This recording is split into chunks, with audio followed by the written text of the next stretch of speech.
isso, eu fico me perguntando onde é que está a chave para que toda essa mudança que aconteceu em você, ela se perpetue, ela ganhe alcance. Onde será que está? Está na universidade? Está na televisão? Está na internet? Ela está na política? Ela está em tudo isso? Por onde que isso começa? Por onde que a gente começa a fazer algo relevante para que essa revolução aconteça no nosso país? Tá, ó, eu vou te indicar um livro. Grava bem esse livro aqui, ó.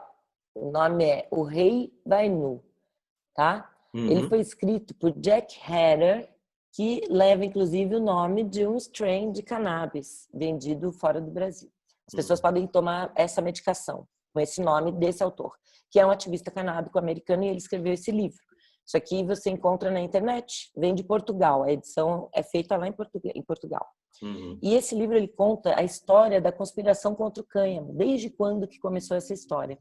Desde que o homem é homem, ele usa o cânhamo cannabis, porque o cânhamo, vamos falar em uso mais industrial, têxtil, os velames e cordames das naus portuguesas que chegaram ao Brasil usavam cânhamo como matéria-prima.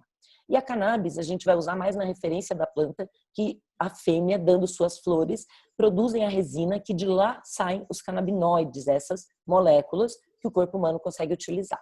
Pois bem, é sabido, e aqui relatado, ele traz referências, ele traz dados, você pode checar tudo o que ele fala. Isso para um jornalista é o quê? Mamão com mel, né? Eu também, eu sou cientista, a gente é muito parecido nisso, a gente investiga, né? Eu quero saber a fonte, eu quero saber melhor, e essa fonte é quem mesmo, e tudo bem, então deixa eu estudar o que a fonte está falando agora para ver se eu também acho. É assim que funciona a ciência. A gente observa, a gente anota e a gente reproduz. Os resultados têm que ser reprodutíveis para você falar que isso é científico. E a cannabis é absolutamente reprodutível. Olha que loucura isso. Aonde você testa ela tem os mesmos resultados. Muito legal. Então é muito seguro. E isso é muito bom num cenário onde a gente usa drogas tão inseguras. Natan, o conhecimento ele está em todos os lugares. Ele está no professor de história. Eu fui na Câmara Municipal do Rio de Janeiro dar uma palestra a convite de um vereador, o Renato Cinco, e ele é sociólogo. E ele também me ensinou coisas. E eu também aprendi com a professora de farmácia da Fiocruz, que lá estava, também com a representante da Anvisa, que levou dados estatísticos a respeito de saúde pública. Então, você entende? Eu aprendi muita coisa naquela noite. Eles também aprenderam um pouco sobre a medicina canabinoide, que é tão falada, mas ela é uma questão muito além da medicina. E ela tem que ser tratada por todos, em todos os veículos. Por isso que isso tem que ser dado nas universidades, em todas as cadeiras, em todas as graduações. Isso tem que ser discutido dentro da polícia, dentro da OAB, onde eu também já fui dar aula. Então, existe a legitimidade desse movimento. Ele é querido pela maior parte da sociedade, só que a maior parte da sociedade não está unida, porque nós não sabíamos, porque nós não tínhamos como, porque existem ferramentas que nos desunem, elas são incríveis, elas funcionam muito bem, e a gente, então, tem que falar disso em todo lugar, só que a gente tem que falar com propriedade, para a gente não falar preconceito, a gente tem que falar conceito. Então, é trocar uma ideia pré-concebida a respeito de algo por ideias testadas, aprovadas, estudadas por médicos, vistas em microscópio, em máquina que estuda molécula, enfim. Tu entende? É para isso, é para ser discutido no meio industrial, é para ser discutido no meio da agroecologia. A cannabis salva o planeta Terra dessa devastação.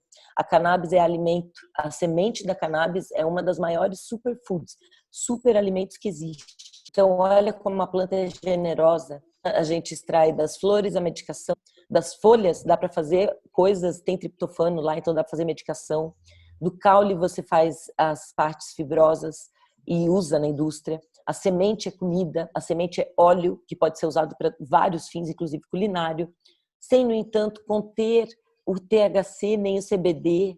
Então, tudo isso a gente tem que desmistificar. A gente tem que conhecer a planta, a gente tem que conhecer a ação dela no nosso corpo, a gente tem que saber por que ela foi perseguida. Isso é muito importante, fundamentar a perseguição.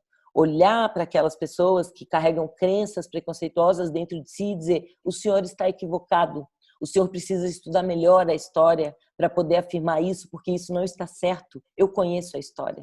E é Uhum. desse lugar que a gente tem que discutir. Eu vou compartilhar um pensamento com você que eu acho que vai um pouco de encontro. Pelo menos para mim, o que me brilhou os olhos e me fez me engajar nessa missão partiu de um ato de empatia, porque eu não tenho um caso na família, eu não sou um caso, mas eu percebi e eu percebo quantas pessoas se movem por empatia. Agora, a empatia, ela é resultado de uma reflexão. Você não consegue causar uma empatia em alguém se você não impactar essa pessoa de alguma forma, fazer com que ela reflita, e aí sim ela vai produzir naturalmente uma ação empática a partir daquilo, né? Capaz de mover essa pessoa em qualquer camada da sociedade que ela esteja, como você acabou de falar, inúmeras, a também levantar essa bandeira e falar: eu luto por isso, eu defendo isso aqui.